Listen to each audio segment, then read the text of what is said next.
आज है 2 अप्रैल 2026 दिन बुधवार। आइए जानते हैं आज दिन भर भारतीय बाजार में क्या हुआ। बाजार बंद होने के बाद किन स्टॉक को लेकर बड़ी खबरें आई हैं जिन पर निवेशकों को नजर रखनी चाहिए। अगर आपको वीडियो अच्छी लगे तो इसको लाइक जरूर कर दीजिए। आज बाजार ने पूरे दिन काफी उतार चढ़ाव देखा, जहां शुरुआत में तेजी आई लेकिन बीच बीच में मुनाफा वसूली और ग्लोबल दबाव की वजह से कई बार गिरावट भी आई। आखिर में बाजार मजबूती के साथ बंद जरूर हुआ लेकिन दिन के ऊपरी स्तरों से नीचे आ गया, जिससे साफ है कि निवेशक अभी भी पूरी तरह बेफिक्र नहीं है। सुबह के समय बाजार में अच्छी तेजी थी लेकिन जैसे जैसे दिन बढ़ा निवेशकों ने ऊंचे स्तरों पर मुनाफा बुक करना शुरू कर दिया। यही वजह रही कि निफ्टी धीरे धीरे नीचे फिसलता गया और दिन के आखिरी हिस्से में अपने लो के आसपास ट्रेड करता दिखा। दिन के दौरान कच्चे तेल ने बाजार को झटका दिया, जहां ब्रेंट क्रूड अचानक $99 से बढ़कर $103 प्रति बैरल पहुंच गया। इस तेजी ने ग्लोबल मार्केट पर तुरंत दबाव डाला क्योंकि महंगा तेल कंपनियों के खर्च बढ़ाता है और पूरी इकोनॉमी पर असर डालता है। लेकिन इसके उलट अप्रैल की शुरुआत में तस्वीर बदलती नजर आई, जहां MCX पर क्रूड करीब 5% गिरकर $9100 प्रति बैरल से नीचे आ गया। ये गिरावट बताती है कि मार्च की तेज रैली के बाद बाजार अब थोड़ा कूल हो रहा है और कीमतों में संतुलन बन रहा है। इस गिरावट के पीछे सबसे बड़ा कारण पश्चिम एशिया में तनाव कम होने की उम्मीद है, क्योंकि संकेत मिल रहे हैं कि यूनाइटेड स्टेट्स आने वाले समय में ईरान के खिलाफ अपना रुख नरम कर सकता है। इससे सप्लाई रुकने का डर कम हुआ है और जब बाजार को लगता है कि तेल की सप्लाई जारी रहेगी तो कीमतें नीचे आने लगती हैं। हालांकि पूरी कहानी अभी खत्म नहीं हुई है, क्योंकि ड्रोन हमलों जैसी घटनाएं और अमेरिका में 10.263 मिलियन बैरल का बढ़ा हुआ स्टॉक दोनों अलग अलग संकेत दे रहे हैं। एक तरफ सप्लाई ज्यादा है तो दूसरी तरफ जियोपॉलिटिकल जोखिम भी बना हुआ है। इसलिए कच्चे तेल की कीमतें आगे भी तेजी से ऊपर नीचे हो सकती हैं। ग्लोबल लेवल पर एक और बड़ी खबर आई, जहां डोनाल्ड ट्रंप के नेटो को लेकर दिए गए बयान से अनिश्चितता बढ़ी। ऐसे बयान बाजार में डर पैदा करते हैं, जिससे निवेशक थोड़ा सतर्क हो जाते हैं और तेजी पर ब्रेक लग जाता है। मिडिल ईस्ट से भी तनाव की खबरें आई, खासकर हार्मोज को लेकर सख्त बयानबाजी ने चिंता बढ़ा दी। भले ही क्रूड थोड़ा नीचे आया, लेकिन इस तरह की जियोपॉलिटिकल अनिश्चितता बाजार के लिए हमेशा रिस्क बनी रहती है।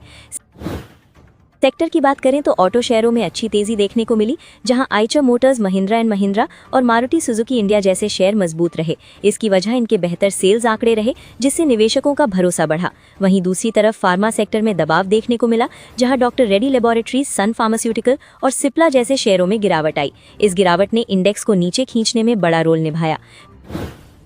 टेक्निकल नजरिए से देखें तो एक्सपर्ट्स का कहना है कि निफ्टी के लिए 22,770 के ऊपर टिके रहना जरूरी है। अगर ये इसके नीचे रहता है तो बाजार में कमजोरी बढ़ सकती है और गिरावट का दबाव बना रह सकता है। हालांकि अंत में बाजार ने अच्छी रिकवरी दिखाई और सेंसेक्स 1184 अंक चढ़कर 73,134 पर बंद हुआ, जबकि निफ्टी 22,679 के आसपास बंद हुआ। इससे साफ है कि गिरावट के बावजूद बुल्स यानी खरीदार अभी भी बाजार में एक्टिव हैं। इस तेजी में रिलायंस इंडस्ट्रीज, SBI और लार्सन एंड ट्यूब्रो जैसे बड़े शेयरों ने बाजार को ऊपर खींचा। इनके मजबूत प्रदर्शन की वजह से इंडेक्स को अच्छा सपोर्ट मिला। ब्रॉड मार्केट में भी शानदार तेजी रही, जहां मिड कैप और बैंकिंग शेयरों ने बेहतर प्रदर्शन किया। बैंक निफ्टी और मिड कैप इंडेक्स दोनों में 1000 से ज्यादा अंकों की तेजी आई, जो बाजार की चौड़ी मजबूती को दिखाता है। NSE का एडवांस डिक्लाइन रेशियो 12:1 रहा, जिसका मतलब है कि हर गिरने वाले एक शेयर के मुकाबले 12 शेयर चढ़े। ये एक मजबूत बुलिश संकेत है, जो बताता है कि बाजार में व्यापक स्तर पर खरीदारी हुई।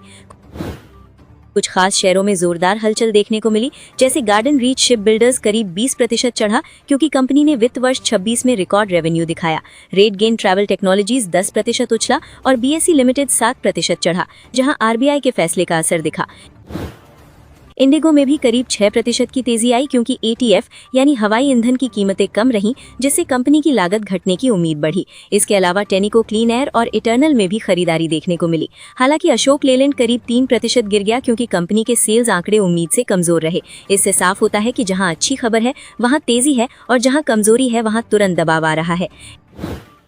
एक्सपर्ट्स का मानना है कि वित्त वर्ष 2027 की शुरुआत भले ही तेजी से हुई हो, लेकिन इसके पीछे कई ग्लोबल और घरेलू फैक्टर्स काम कर रहे हैं। विनोद नायर के मुताबिक बेहतर ग्लोबल माहौल ने इस तेजी को सपोर्ट किया।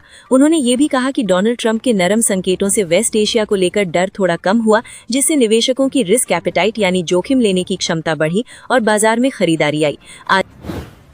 आज की तेजी में एक बड़ा बदलाव ये भी दिखा कि पैसा डिफेंसिव सेक्टर से निकलकर साइक्लिकल सेक्टर में गया है, यानी निवेशक अब बैंकिंग, मेटल, केमिकल और रियल एस्टेट जैसे ग्रोथ से जुड़े सेक्टर्स में ज्यादा पैसा लगा रहे हैं। रुपए की स्थिरता दिखी, जहां रुपया 93.73 के आसपास चल रहा है और कच्चे तेल की कीमतों में नरमी ने भी बाजार को सहारा दिया। लेकिन एक्सपर्ट्स ने चेतावनी दी है कि बॉन्ड यील्ड अभी भी ऊंचे हैं और बाजार में उतार चढ़ाव बना हुआ है।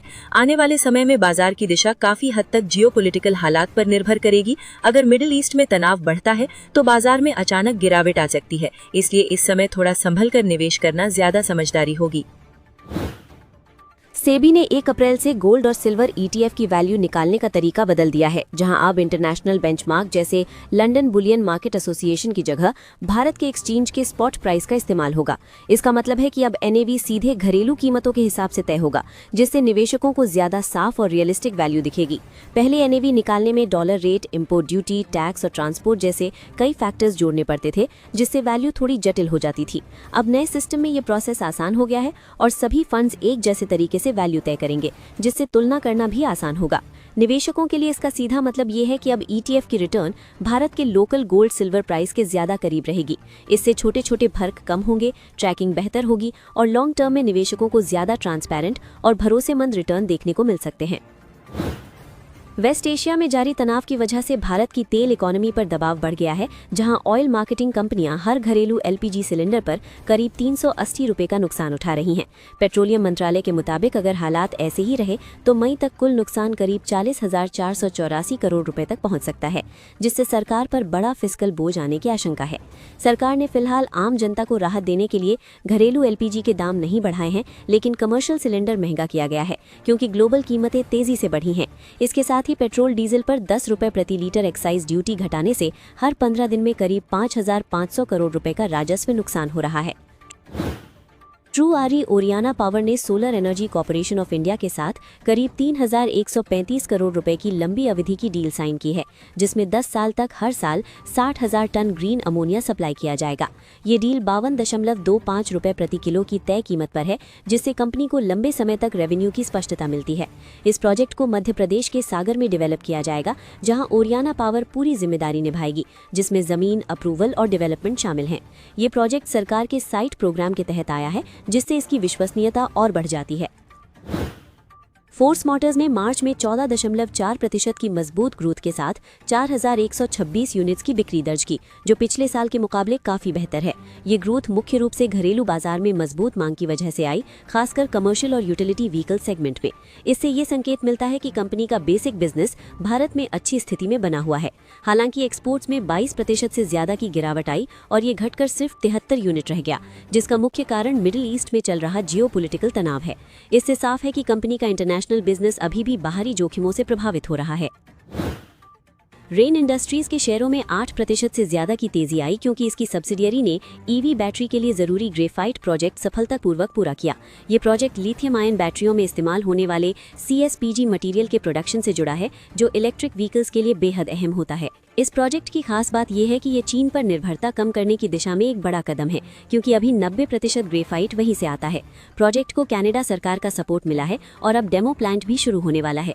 इससे कंपनी को ग्लोबल EV सप्लाई चेन में मजबूत जगह मिलने की संभावना है। करूर वायस्या बैंक के शेयरों में बढ़त देखने को मिली, क्योंकि बैंक का बिजनेस अपडेट काफी मजबूत रहा।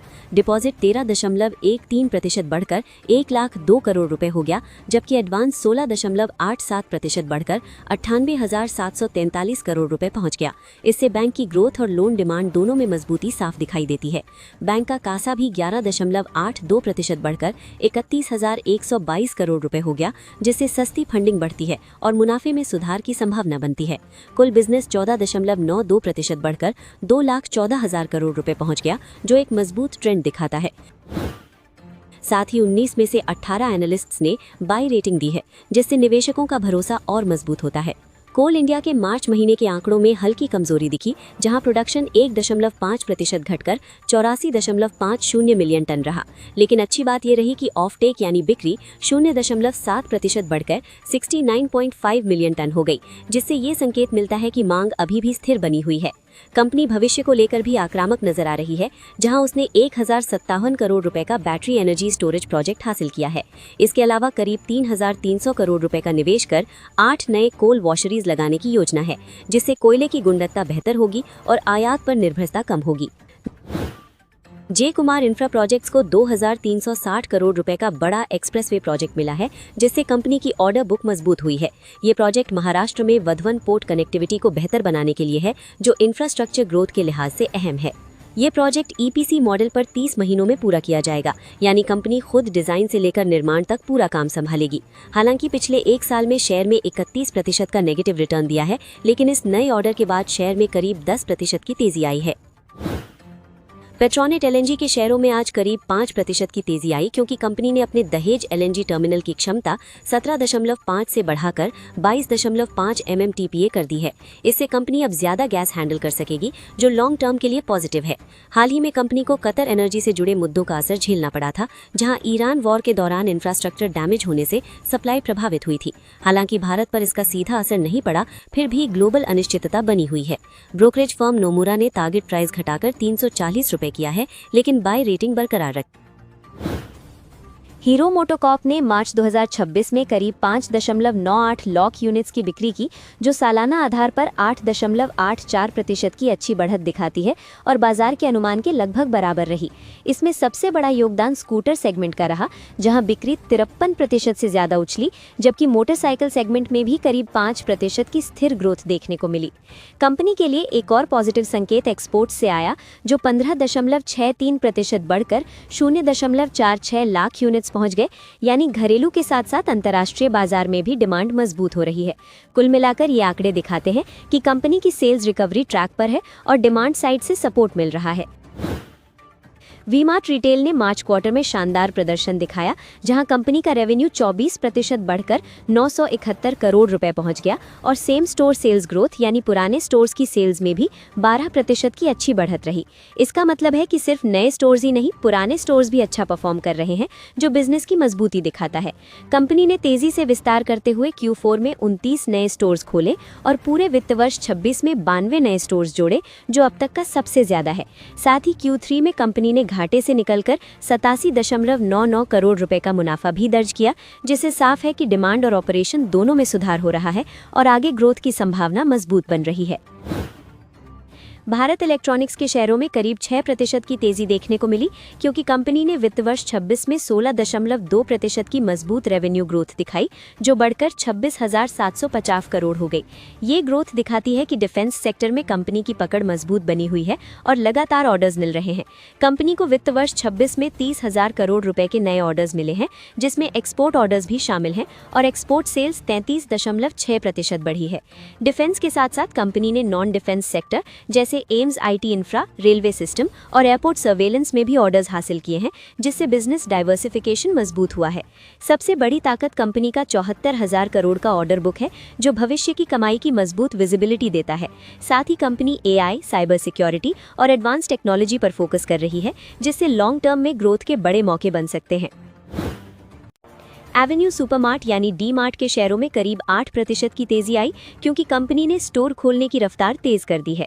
सिर्फ वित्त वर्ष 26 में ही 85 नए स्टोर्स जोड़े गए हैं, जिसमें अकेले Q4 में 58 स्टोर्स शामिल हैं, जिससे कंपनी अब 500 स्टोर्स के करीब पहुंच गई है। ब्रोकरेज CLSA ने स्टॉक पर आउट परफॉर्म रेटिंग बरकरार रखते हुए 6,185 रुपए का टारगेट दिया है, लेकिन एनालिस्ट्स की राय पूरी तरह एक जैसी नहीं है।